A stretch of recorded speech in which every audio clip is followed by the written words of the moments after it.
called when you pre-showing or? Yeah. Also, fun fact, I forgot to hit go lives. We just went live. Well, hello, everybody. Yeah, hi. I did like a pretty good intro, actually, I think. Let's do that intro again. Okay. This is Frederick. He's drawing lines. And this is Wrangler. He walked in when the door was unlocked. Well, that was much more poetic and that was some purple prose right there. Thank you. Thank you. I'm near colorblind. I see purple as green. I'm just joking. No, I don't. But I hear that's what some colorblind people see, which makes me think it should be more like color transmogrification. Color trans? Is that the? That sounds like something out of Harry Color trans. I mean, doesn't it make more sense than colorblind? If you're colorblind, I think you see black and white because you can't see color. But color trans is like, oh, that one color looks like another color to me. Is that why they like rainbows so much? I don't know. Maybe. You don't get, well, I was going to say you don't get too much rainbows in comic books, but that's not true. You get plenty of rainbows in comic books today. But I was actually searching for some comic books from way back in the past. I was telling you about this the other stream the other night. Going to be hunting down these ones. It's a long litany of old school 1950s UK comics, except they didn't call them comics. They called them picture libraries or pictures. Say what? I never heard that term before. There's like this litany of magazines published that were picture libraries. Very interesting terminology. I wonder at what point we actually started calling it comics, because a lot of them are not straight up comedies. In fact, many of them used to be horrors. That's true. Fred, you know anything about this? Because I know, go ahead, drop it on us. Well, the comics were started in the newspapers. And then when they created the first floppies, which were exclusively comics and not just like newspapers, they took the funnies and made compilations of the funnies. So I would just imagine that's where it comes from the comics. Like, so the straight up like the humorous strips that were in the back of the newspapers that would sell the newspapers a lot of times. A lot of people would choose this newspaper over that newspaper because they could follow the strip of this and that storyline. Interesting. That's how it started in America. It's different in other countries, though. But because you speak French and it's called bande dessinée down there. Doesn't that mean comic strip? Yep. So where'd that come from? Or was it just like influence? Because you know what? Let's talk comic, because I guess this does make kind of sense, because technically manga is older than comics, but was influenced by comics for their modern renditions that we see today heavily around World War II, if I'm correct. So it's like, did comic books really just have that strong of an influence around the world? I mean, Disney influenced manga, like specifically one artist in particular who kind of influenced everybody else in Japan. But I mean, you had an artwork that was telling stories before the printed manga as well in Japan. Like, you'd have like triptychs and things like that. And in Europe, it just came out as books. Like, it wasn't a newspaper thing as much. It went straight to to books, and it was not a throwaway thing like a magazine or a floppy. So that's why in Europe it never had the childish connotations that you have in America, like comics not so long ago, and even still today in some circles, like you're kind of laughed upon is that it's considered like a childish thing. Like especially in America, it's when Frederick Wortham came out with his book Seduction of the Innocents, he really clamped down on how comics was like negatively influencing children. So it was a big psyop and just kind of destroyed the modern comic. And as a pushback, the industry kind of self-imposed regulations. which killed a lot of the interesting storylines. So basically, like all the horror comics were done for.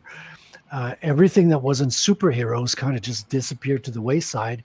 You lost romance stories. You lost everything that had mass appeal, except for children's stories that were kind of the superhero thing. But in Europe, Yeah. you still have like as wide a range of stories in bande dessinée as you do in novels, right? I mean, novels, you can have novels about Zorro, about heroes, masked heroes and things like that. But you also have murder mysteries, you have romance novels, you have, all sorts of sci-fi fantasy novels as well. And those are as varied and as present in bande dessinée, which you didn't have in comics. You're starting to see it a little bit. I mean, the indie movement seems to be reflecting that a lot more. So I think it was a lot of top-down corporations dictating to their employees what to work on, what to write. Definitely, and that's actually I believe that was around the 50s as well, wasn't it? During the yeah comic book crackdown, because I know in 53 they released the first illustrated magazine, which I think it was Creepy or Eerie, one of those two, that was specifically essentially just like a collection of horror short stories, obviously in comic book form. Yeah, those were done to bypass the Comics Code Authority. So the Comics Code Authority applied to a certain format of comic book. Yeah. Well, what we know as floppies today. And if you went into a magazine, you would not be subject to restrictions of the Comics Code. Definitely. I'm obviously a collector of a few of those, and I well, diving into them, you find so much different, like horror based magazines, more than you will like detective and whatnot, because they all very much went to like 8.5 by 11 print, which is your regular sheet of paper / magazine size. Yeah, and it's kind of this format that they have in Europe as well. It's kind of close to that. There's various sizes you can find, but like it's generally that's the hard, except they have it in hardcover instead of like magazine binding.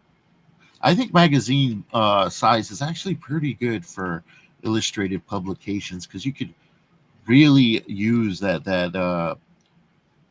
space you're given, and I see them do a lot of really good stuff with that space they're given. And there is a science behind the horror as well, which is that a lot of these stories were relatively short, so the artist, the illustrator, had to just make like captivating pieces that would house very little dialogue or barely move the story forward ever so slightly, so they could fill up a certain amount of pages that they're delegated.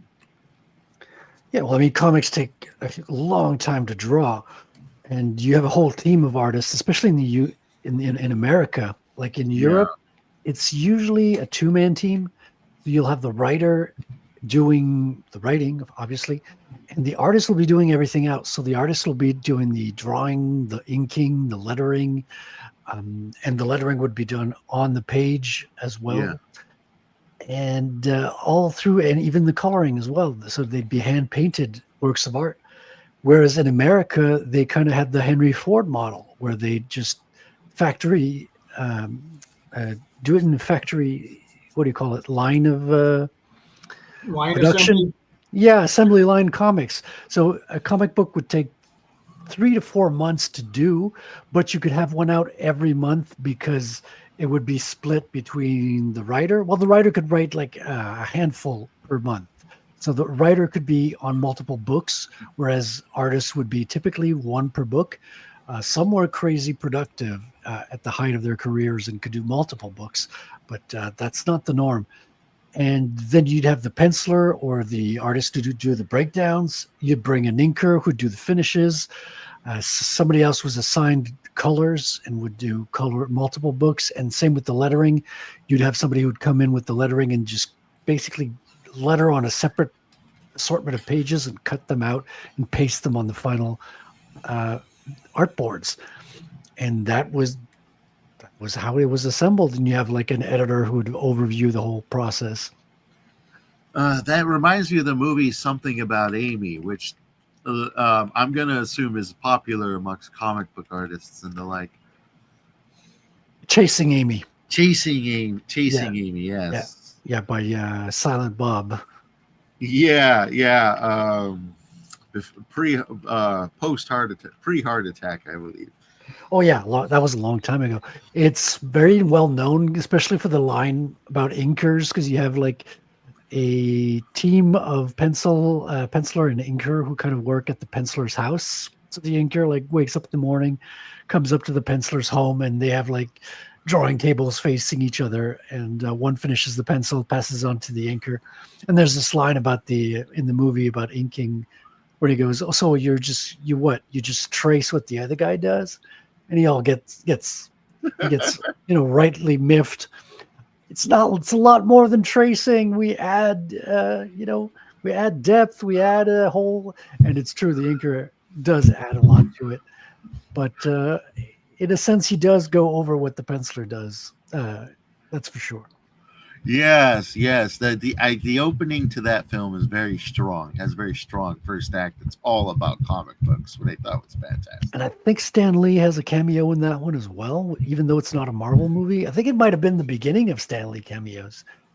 I remember. They come across him. No, I think it's in Mallrats. Is it in Mallrats? Well, it's in a mall. I'm pretty sure. Yeah. I think he was in Mallrats. Yeah, I think I'm mixing it up because we're talking Kevin Smith movies with comics. But he would pop up in other movies here and there, I think. Because it definitely has Jason Lee in it. Yeah, and you have Ben Affleck in Mallrats. Yes. So it's like my mind's just shifting a little bit here. Yeah. It is Mallrats, because Jason Lee plays a main character in Mallrats. I believe he's also in Chasing Amy, but that one's about Ben Affleck. Oh, now I got to watch them now again too. Right? It's like Chasing Amy. I mean, it's the comic book part that I enjoy for self-interested reasons. The whole storyline of them, falling in love and chasing over a girl who's not into guys is kind of sad if you think about it. Yeah, if anybody wants a good view of the '90s, Clerks, Mallrats, the whole view of Ski is. Though they do have a moment in Chasing Amy where the Amy character, who's not actually called Amy, they like caught Chasing Amy because of like this little speech that one of the stoners story. Yeah, it's a story within the movie. Which I actually think may be a real story from one of the writers. But that's where the best inspiration comes from. There is a scene when the Amy character, let's call her that, is in like this freaking a small group of lesbians just chilling. And then she's talking about who she's dating, and then she eventually breaks it to him that she's dating a guy, and they like all get disappointed and shit. Like, lost another one. That scene, for some reason, always made me laugh my ass off. I can't tell you why. It was supposed to be taken super seriously, but I laughed my ass off. But that's also why I think, like, once you get to like the meat of Chasing Amy, you can skip most of it after you get to that first half. Comic books, excellent. Once it breaks into relationships, you can kind of skip most of it. Yeah. I mean, there's a lot of yelling in that movie.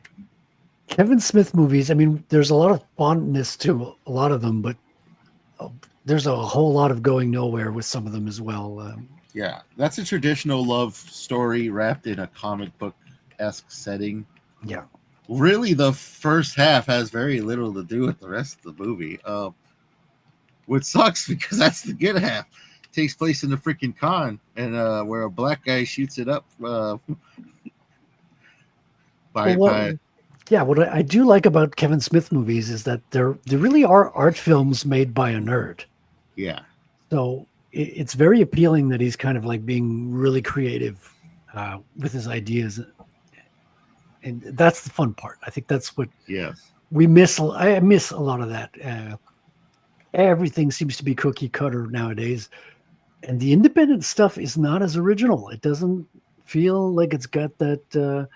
Even though, I mean, even though I point out the Kevin Smith movies may have flaws and about Yeah. them, they're still heartwarming and enjoyable. Like even when his movies are just downright crazy, it's still an interesting concept. Like he did this film called Tusk, where a man is turned into a walrus by a mad scientist. it's like that was when he was in his period where he was started smoking weed a lot, Right. and I remember that one. he came up with that idea on stream on one of his podcasts. Like they were just shooting the shit, much like we are now, and just throwing ideas around, and Right. they followed the idea to fruition and made a whole movie out of it. And now I want to take that walrus and put him in a versus battle against Pickle Rick. Oh boy. I don't even know who Pickle Rick is. From Rick and Morty, Rick, super smart scientist, and he turned himself into a pickle. Uh And he well, said, just to prove I could do it, when really he was trying to get out of going to, I think, a wedding or something. He didn't want to attend. oh, those are easy to get out of. You just ignore the calls. There you go. Which makes more sense because he's kind of a dick to everybody to begin with. Imagine House, House MD, but Yeah. very manic. I wonder if they made a comic book of that character. Because, one thing that I've realized going down this historical comic book shtick of mine, there's so much characters that literally have comic book adaptations of them throughout time. It's actually quite amazing, especially the older ones. Like you're talking about, like, early Kevin Smith movies, early comic books are freaking dope. And like you said, they explore everything. And one thing that they loved doing was actually making adaptations directly into comic book form. Many of them just made sort of like, for the pulp nature of it, sell and go. But they exist, and I think that's the interesting thing. You can get a adaptation. I do somewhere around here. I need to find it. I have a comic book adaptation of damn it, what is that called? It's a book by Alexander Dumas. Oh, the Count of Monte Cristo. There you go, the Count of Monte Cristo. Yes. Yeah, that's a good story. I had an adaptation of 20,000. Journey to the Center of the Earth. Ooh. That one was fun. As a kid, Yeah. it starts in Germany, and then they go on a trip, and they just go lower and lower and deeper, and they find light source underground at some point. It's a fascinating story. I gotta check that out because I have it on audiobook, but it's difficult for me to get through because, like, it's just more, it's written very dry. The writing style back then was a bit more drier than what I was used to. So I'm down to check out a comic book adaptation, which frankly, I think comic book adaptations of classics maybe even be a bit more appropriate than movie adaptations because, you can do a lot more with comic book than you can a movie, I believe. Well, you don't have the same restrictions in terms of special effects, so everything comes from the hand of the artist. So Mhm. the realistic scenes will look as convincing as the fantasy special effects, quote unquote, scenes. So it's kind of seamless. You don't see like special effects issues. You're not like judging, oh, okay, this is CGI or this is like puppetry. It's all in the hand of the artist. So that has a kind of unifying aspect as well. Of course, you're kind of limited by the artistic qualities and Yeah. skills of the artist in question. At least the Truth. character won't look superimposed when they shrink him. Hopefully, you pay for them not to be superimposed. Yeah, I mean, the complexity of productions definitely differ, and I think comic books, in general, like if I were to adapt anything, comic books are such a safer route in comparison. You need to redo something, you get one guy, maybe two to redo it. But It's the not like all right. problem, Yeah, and it's all one guy mostly. There's no audio track, so it kind of limits the amount of work you have to put in there as well. Uh, so I mean that's kind of what attracted me to making comics. It's something that you can do as a single creator if you develop the skills naturally. Yeah. You were saying, Wrangler?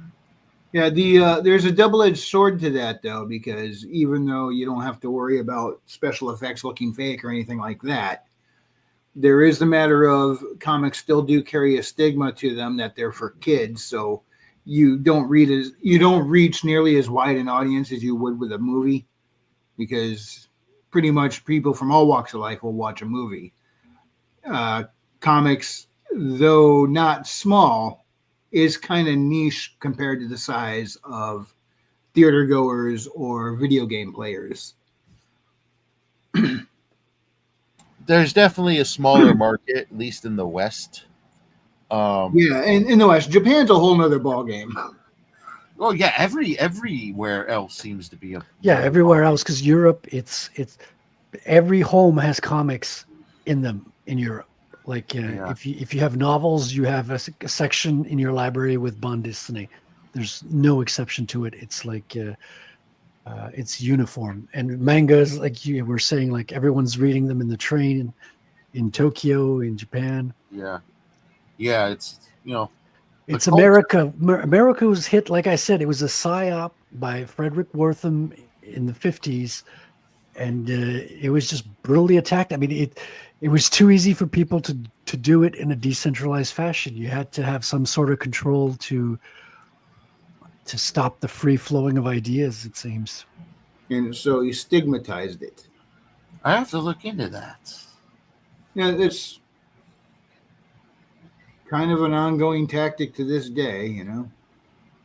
Stigmatized stuff. Yeah, it's a good way for them to take hold of an industry. I think that's how cancel culture works too.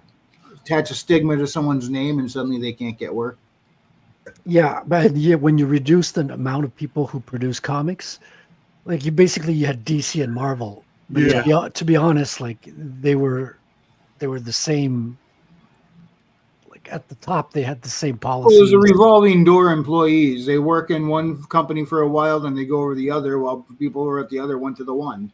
Yeah, but who cares about the employees? It's the decision makers that decide where the stories are going to go, what themes to talk about, what themes not to talk about. Yep. It comes from the top. Yeah, Yeah. Strange Yes. how they both want to tackle the same themes all the time. that's the thing is we basically got a dueling monopoly. They were doing the same thing with different branding, and it's the illusion of choice at that point. And here we are decades later, and they basically crashed the industry. Yeah, Hell yeah, man. Like, the sales of comics are startlingly slow. It's like WNBA levels low. Oh, dude, it's like dead. It's flatlined. Yeah. It's almost non existent, really. It's like made up. Yeah, yeah. They've stopped reporting on numbers on certain issues with the big two because it's so humiliating, and they're being kept afloat because now they can't fail because Warner and DC. Warner owns DC and Disney owns Marvel, so they'll never go away. So as someone who's walking into a shop, you can't tell they're suffering because they're always going to be there. They're always going to be printing books, artificially kept alive by these huge monsters called, Disney and Warner. It's a shame, too. that way they can maintain the copyright. Yeah. I mean, amongst other things, I'm sure. But it's a shame because if they were to take comic books seriously in their heyday, like just 10 years ago, man, like they could have just completely revitalized the industry. They could have brought comic books back into like stores and stuff. Yeah, it's heartbreaking when you think about it. I There's mean, yeah, stuff that's just going away. I Well, know they, it's not completely because of this, but a large part of it was due to wanting to push political agendas. If they just kept a good yeah, storytelling like they used to. well, you you're know, talking about corporations, and Yeah, I corporations get are you. all owned by one big corporation. So we're in a kind of end game of the world right now, being yeah, owned by one set of one hands. thing. The We're near thing the is, end of a game of the Monopoly. thing is that comics are being revitalized. They are very creative, but you have to go looking for them in the indie space, just like you guys are doing with novels. The indies are doing with comic books. Man, They're they're doing their own stories. They're being creative. They're doing stuff that's out of the box and really original. But you're not going to see them in comic book shops. You're going to find them online, and you got to go digging for them. which is a shame because you want to see them in comic book shops. I mean, frankly, what Marvel should have done is started getting comic books in theaters, having comic book racks right next to your popcorn. Dude, That was the I biggest can't believe fail. they didn't. That was the biggest fail because they had, after Iron Man and all the way up to Endgame, they owned the theaters. Every Yes, movie was a yes, comic book movie. That's all people wanted to see during a period. And they shot themselves in the foot. Not only did they not take that opportunity you mentioned, James, they did worse. They That's when they made did all different, all new all Marvel. their storylines that were happening in the books had nothing to do with the comics. They had yeah, different characters becoming the heroes in the books. So anyone who went looking for the books was completely confused because it had nothing to do with the movies. If somebody wants to go read about the Hulk now that they saw the movies, and they're like, "Who's Amadeus Cho?" yeah, Because exactly. Amadeus Cho became the instead of the Incredible Hulk, he was the totally awesome Hulk. But it's like, yeah, with all of them, that's when Jane Foster became Thor. That's when they did the Hydra Cap storyline. That's when I think uh, Spider-Man had they killed his Tony Stark off and brought in Spi- Riri Williams, and Tony Stark was an AI and was an AI yeah, recreation. Spider-Man had a clone. He was breaking up with Mary Jane. Like a lot of things that were just the opposite of what you were seeing in the movies. Exactly. If they just, Breaking up Spider-Man and Mary Jane has if they got to be synchronize the number them, one worst decision in all of comics. like think about this. Imagine if you were to crack open a comic book and it said it was like this special issue was written by the writers of Captain America as like a slight prequel and shit like that. Like, they could have really done a lot. They could have made millions more. Hell, they could have not only revitalized their comic book brand, but dominate what was left of the mainstream comic book world. Holy shit. Yeah. It was practically offered up to them on a silver platter, and they Yeah. flipped it over. It's theirs for the taking, man. They should have they got all these freaking Avengers actors and like send them to comic book stores during So comic book releases. and now like even comic book artists like are starving. Like Well, what's they new there? well they used to have a living wage. Now Did they they? don't. I always thought they were always poor. Not the leading ones. The leading ones were fucking making bank like in the 90s. Dude, Mark Silvestri was running around in a sports car, had a house Yeah. by the beach. They were making bank. They had Wow. they had sweet deals. The thing is, they were poor maybe like in the 50s to the 70s. And in Yeah. the 80s, there was like a pushback to get rights, to get kickbacks for sales, because they started understanding that if the artist was more motivated to be creative and to make things that sold, that everyone would benefit. Yeah. So there were times that, like during the 90s, comic book artists were superstars and they were making bank. And now, like, they can't even get a living wage at the moment. Like, you have comic book artists that are begging on Twitter to make ends meet to pay the rent. Yeah, that's messed up. And you have indie creators that are millionaires on Parallel, which is, which shows that you should get out of the employment of these corporations and just take risks on yourself. So here's a thought. What do they call them? Well, here's a thought practice. Let's go with thought practice, which is not correct, but that's all that's coming to mind. Thought experiment. There you go, thought experiment, which is really not that much different from practice. Interesting. Okay, thought experiment. How do we get these indie comics into stores? May they be comic book stores or otherwise? Well, stores, there's a huge thing that's happening, and it's kind of coming to an end because everything in stores, it goes back to the newspaper market we were talking about. I'll do a quick recap of it because they created floppies as a side of newspapers. So those were sold along with the newspapers at newsstands. And there was a problem because at the newsstands, you had to be able to return everything you didn't sell. And hence, they created the direct market with comic book stores. Now, the thing is, comic book stores became a monopoly of one distributor called Diamond. And Diamond decided to close during the COVID crisis, during the lockdowns. They just said, oh, we're just going to stop distributing comics, and killed it for everybody. And they went bankrupt. And now they're starting a new Diamond at the same time as the old Diamond is undergoing bankruptcy procedures. And get this, they seized the assets of the companies that they're distributing. So they seized the actual comics, which are not theirs. Yes. They're selling them for money to pay back the bankruptcy. Oh, no. So people who are the indies, or I mean, even the corporations are getting fucked, but those are the last ones to get fucked, to be honest. I remember we were just talking about him, comic book guy. What's his name? Heart attack guy.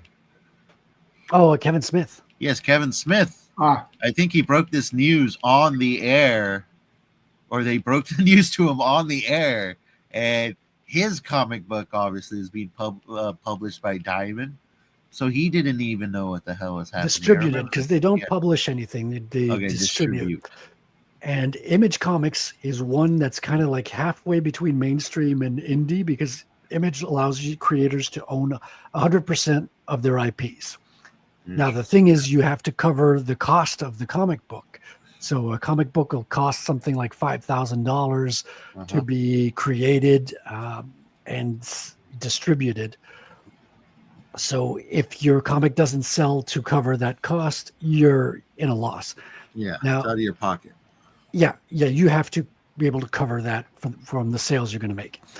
Now, the thing is, Image is in the hole $3 million because of this Diamond fiasco. Oof, that's a lot of money.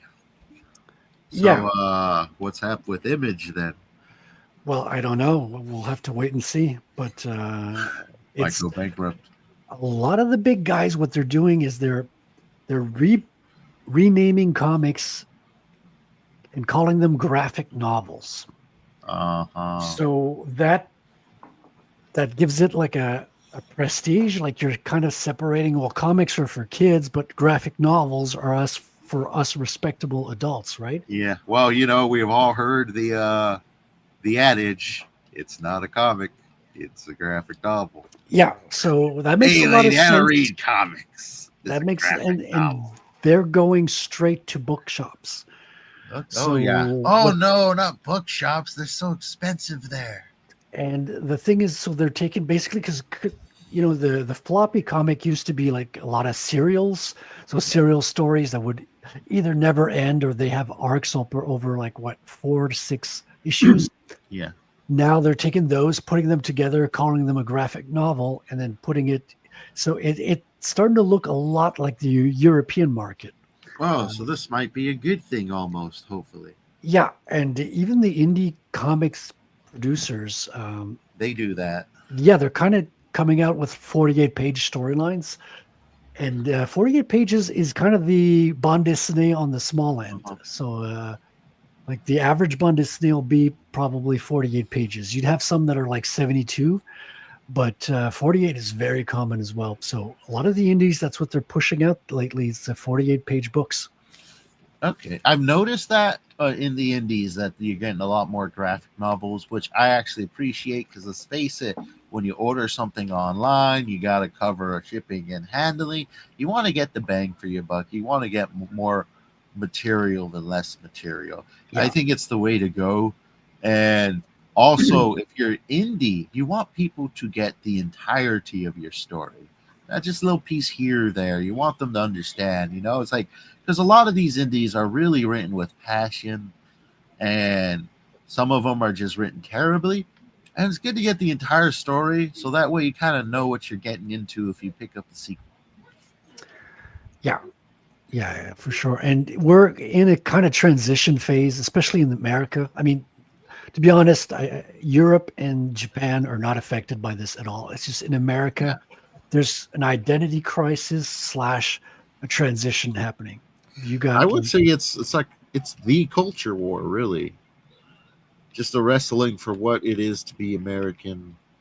What is this average American like general material consumption you can pick up at a store? yeah, It's interesting, and I hope it turns out good for the indies. But I've also noticed that a lot of big time creators are dropping their hat in the indie realm these days. You guys notice this? Like Nerdrotic has his own comic now, I believe, that just got funded. no, Yellow Flash. Is that that's Yellow not a Flash? comic. That's his life story. And he didn't write it. He hired a firm to, yeah, I hired a ghostwriter to do that. Ah, okay, because I seen that one. There was another one by somebody else. They just seem to be coming out lately. Well, Yellow Flash has one out now. It came out, I think, last month. Okay, there you go. So yeah, a lot of the big talkers are throwing their hats in the ring lately. Yeah, and not all of those are good either. Like a lot of Of people course. are coming into comic book space and they've never made a comic before. So, they can get a lot of numbers because they have following online through Yes. YouTube, but a lot of them are ending up like just products that are kind of in the shape of a comic book. And you've experienced that with the Ripperverse. Like it's become an insult to ask people what their favorite part of ISOM is. And that's kind of telling to the fact that a lot of them are buying the books, but not reading them. So they're buying them in the sense of like they're culture war bonds. So it's like I Yeah. supported this creator and I bought it and I, I put it in the back of my closet and I'm never going to open it or read it. But I supported the person and I can wave it around. But I mean, They bought it more as a political statement than to actually check it out. yeah, yeah. You have to go find people that are really talented creators. Yeah. A lot of the canceled professionals who went quote unquote indie. Those are tested talent. They have good stories, excellent professional art. Those will be your best comics out there. Definitely. It's quite the scene right now. It's the indie scene has been exploding the last couple of years with the amount of comics that have been coming out, as well as very eye catching comics. I've been seeing a few of them. Fingers crossed they've been delivering. I say that because I saw this very awesome comic 2 years ago up on Indiegogo, and I backed it, and they're barely gonna ship it out. Which, well, you might not want to name it, but yeah, there's a couple of people that are not delivering. That's the thing with crowdfunding. Yeah. You got both like you are able to support creators who would not have the means to do it otherwise, but at the same time, you're going to have a certain percentage of those that will let you down and will leave you hanging. Definitely. What's been your experience, Wrangler? Um, for the most part, it's been pretty consistent. I would back a project, and then most of them have showed up around the time that they said they were going to. Some took longer than others. Some were delayed, but yeah, there were some that I read and didn't care for. Some that I really liked, like the Immortal Rising series by Aaron C. and Jose Garcia. I'm really enjoying that one. Yeah, that one's like very unique. It looks like anime art. It's absolutely beautiful. And when I say anime, I mean like not manga, but like Yeah, it the looks like anime. on-screen animated That's cool. drawings. Yeah. That's cool. So shout out to Aaron from Immortal Rising. That is, I would call that because people always say like they say America is the smelting pot, and that's why I consider just any art produced in America American because it's the place where everything comes to be fashioned together, so to say, and then reshipped out to the world. So that's very American of him. I mean, that's growing up with bande dessinée and manga. Yeah, I gravitated toward American comics because I thought they were the most experimental. They were the most out there. Americans would push the limit in the same way they did with their action movies, the biggest explosions, the biggest stakes, the biggest everything. They did the same thing with the comics. They pushed the limit. They had like the most extreme shots, the most panel, the most experimental panel layouts, the most muscular heroes. They went all the way to the extreme with their stuff. And that's what made it exciting to me. Always thought America had something that went above and beyond the rest of the world. Because the Europeans would have better drawing, quote unquote, because they'd be better trained. They'd have art school training. They'd draw the perfect horses. But dude, their panel layouts were boring. Panel layouts were almost like every time it was like 4 rows, they'd rarely break out of the usual panel layouts. yeah, Even though their drawings were quote unquote perfect, it was tended to be boring. Whereas Americans, they'd have a lot of drawing mistakes. They'd have a lot of anatomy issues. They'd have a lot of things that looked kind of broken. But it was such an explosion of ideas and amazing things on the page that you overlooked those things. You'd overlook those smaller details because they'd throw so much at you that it just wowed you. now that's how I felt with the that Xena comic I showed off some weeks back. It was sloppily drawn in a lot of aspects, but there was a lot in there, particularly in the paneling and the presentation, that just wowed me. And I was like, "This is damn good." This is a damn good comic because, like, let's look at what we're looking at now. I'm seeing as he's scrolling through this. This looks very badass, and I'm looking at this current panel layout. That's a pretty creative panel layout right there. Is this the which one's this? Immortal Rising? Wrangler? If you're talking, you're muted. Immortal Rising #1. Immortal Rising. Oh, I'm I like muted. that. Oh, you were. Yeah, I can hear you now. If you were. Okay. Well, yeah, the colors. No, I think I was lagging. Ah, okay. The colors on this one do look very good. It does look like a still frame from a cartoon or an anime. Yeah, there's the tab. Animation. Okay. Yeah, it does. It looks like what are they called? Cell paintings. Cell shaded? It's like a film cell or something where they paint on it and I think that's what they like actually would film for the hand-drawn animations. They would have Okay. each thing drawn. I think it was called a cell that it had the Yeah, picture on there and it was painted.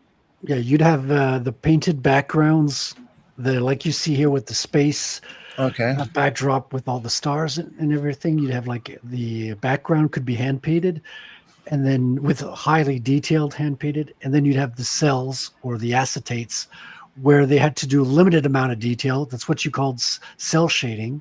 So they'd limit the amount of detail on the characters because you'd have to draw like 1 frame per second for 24 frames, or I think they did 12 back in the days. Okay. Like, yeah, you'd have to draw the character over and over and over again. So you'd limit the amount of shading on it. So basically they just draw one colored of shadow on the characters, which became known as cell shading. Okay. There you go. Which actually has a completely different definition when coming to video games. Cell shading style video games has a different definition. Which quick definition video games, that means that you used the in-game engine to render out the artwork, which creates the cell shaded look in video games.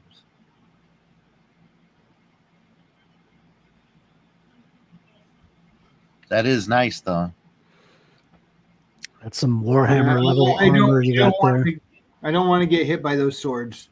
I don't want to have to redraw that guy over and over again. That's when you bring in the silhouettes. Right? Have his shadow casted over somebody. But you're very much right, because like a single frame is a piece of art, but a comic book is almost like it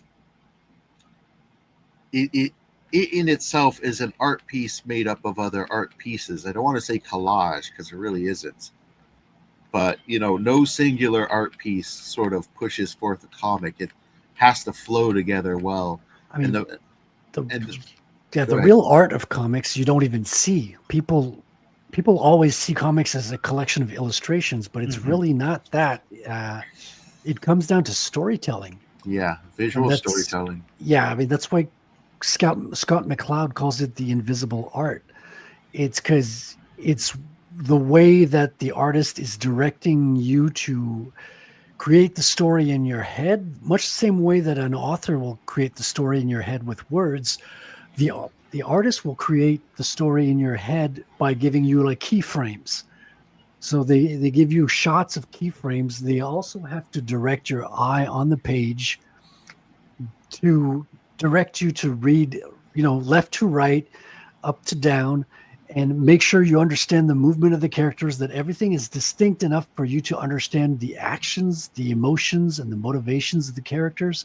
And that's things that most people, it goes over their heads when they're looking at it. And they just think, well, it's illustrations, right? That's why like the best artists, the best comic book artists are not necessarily the people who have the most beautiful illustrative aspect to it. That's not it. It's something about the storytelling. It's always something about making the characters pop and come to life on the page is more important than how quote unquote realistic or error-free the page is going to be. That's very much secondary. You try not to make errors and you try to make things realistic, but if you have a sequence of realistic images that you can't understand what's happening with them, it's not a comic. It's worthless. You're not telling a story with that. That's why it's way more important to be. You have people that tell really good comics with stick figures because it's not about the finished, polished aspect to it, though some people do love that. The most important thing is the story. That's what's paramount. That's what you have to keep your focus on. And if you don't master that, it doesn't matter how good or bad the rest of your art is. And to prove your point, there are plenty of YouTube channels out there that have like they do an illustrated type storytelling. They tell you a story or something even educational, but it's all being done with very simple drawings, and it conveys the story just fine. It's how how good is the story that, because if it wasn't a good story, no one's going to stick around and watch that video. Yeah. Indeed. And it's not something you notice visually. You notice it when you read a lot of comics. That's why they call it the invisible art. It's what Like the the environmental storytelling. the the comic book art is in the gutter. It's in the space between the panels. Yes, definitely. And I see that a lot in the comic books I've been collecting roughly around the Bronze Age in the 90s and late 80s. You look at them, they get a little sloppy with characters, fine details when the character is supposed to be really small and far in. And a lot of the coloring goes outside the lines or doesn't completely fill in a section. So you have these little dots of white in between sometimes. But the stories themselves enthrall you, and the presentations of the variety of art that they're putting before you through their use of panel layouts really do carry it a lot more than people realize. There's actually a movie I'll use as sort of the film version of just a bunch of images next to each other, and that for me is the Lost World, Jurassic Park: The Lost World, because I recently seen it, and I actually liked the film until they got onto the island. Then it felt like just one scene after the other, forcing a plot along, hitting beats, and it was missing this sort of flow and structure that made me feel like I was watching a film. I was watching these events play out one after the other, following these characters, and it just felt like I'm here now. This happened. Now I'm over here. This happened. It was almost like I was watching a movie version of a slideshow, if that makes sense. Yeah. It does. So that's how Jurassic Park 2 felt for me, like a slideshow. Yeah, I couldn't quite get on board with the whole when the dinosaurs ate their satellite phone and eventually pooped it out, and they went and had to dig it out of the scat. But the thing was, the way they happened across it was, I think they were floating down the river on a raft and just happened to be passing it as it started to ring from inside this pile of turd, and that's how they found it. It was like, seriously, That's part 3, not part 2. But oh, is it? Yeah, that's the one. Oh, that's right. Yeah, yeah. Alan. Yes, but very much so. Like, you can feel it as a reader when something's missing. Like the reader. What's that saying from Red Letter Media? You may not have noticed it, but your brain did. Yeah. But with that, we're coming up on the hour, gentlemen. Where can people find you, what you're working on, and give us some final thoughts? Let's start with you, Wrangler. All right. You can find my stuff on Amazon. Haley Star Bad Kitty and Bad Kitty Haley's World. They are magic fueled sci-fi adventures, and they're good for all ages. If you're an adult, you'll enjoy it, and you can share it with your kids without worry. And also follow me over on Substack, where I have a spin-off story. All cards on the table. The spin-off story is slightly more adult. It does have some cuss words in it, but it is on my Substack, set in the same universe. And the artwork you see here on my window is from Mr. Frederick Guimond himself, the two main characters of that story. But you can find me there on Substack under Frequency Studios, and find my YouTube channel by doing a channel search for @Wrangler212. @Wrangler212. But you know what? That's one thing that I actually noticed in writing is sometimes you have to use the foul language because it's just appropriate. You get that, Wrangler? I do, but I where in the main, I want to keep it out of the main line. Yeah. But I do find ways to realistically keep it in there without spelling it out. Any final thoughts on comics? I hope they refine their footing again because there's so much cool stuff you could do with comics, and Yeah. seeing them fall apart like this, though they brought a lot of that on themselves, it is heartbreaking. And I would really like to see them make a comeback. And maybe this new decentralized market we're seeing rise up is the way to do it. And I'm certainly looking forward to checking out Retell #1. I can tell you that. Hey, right? I'm sure that one's going to be good. But Frederick, where can people find you, and what are some of your final thoughts? Well, speaking of Retell #1, you can find all the info about that on retellcomic.com. I just finished drawing it a couple of weeks ago, finished inking the pages, and they're off to the colorist. And I'm kind of doing some post work or pre-press work, as it's called in the biz. And I also have a YouTube show that's coming up in 1 hour. So if you go on my channel, Frédéric Guimont, you'll find proof of comics, and we're going to have another episode for you tonight. Any final thoughts? Yeah, I mean, I think comics are thriving in creativity. As much as the market is suffering, talented artists are thriving themselves in particular. And I think things are just going to fall into place with time. And I think you just have to go out and work a little harder to find the talent out there. Definitely. It's a much less centralized world when it comes to your purchasing options. And if you go hunting, you can find some pretty good stuff. But with that said, thank you all for joining us.